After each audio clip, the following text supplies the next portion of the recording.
เทสบูเล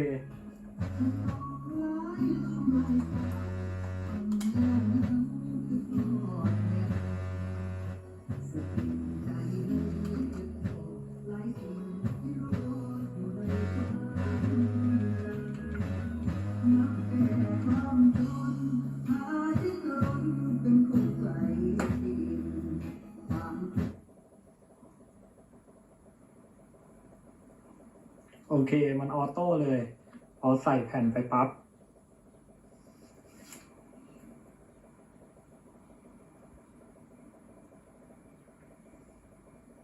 เดี๋ยวจะมาดูว่ามันชัดขนาดไหน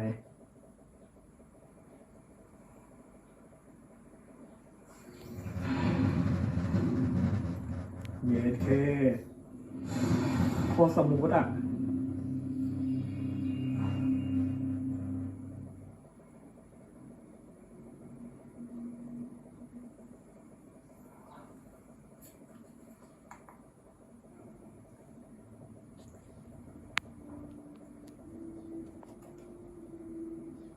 ตัวนี้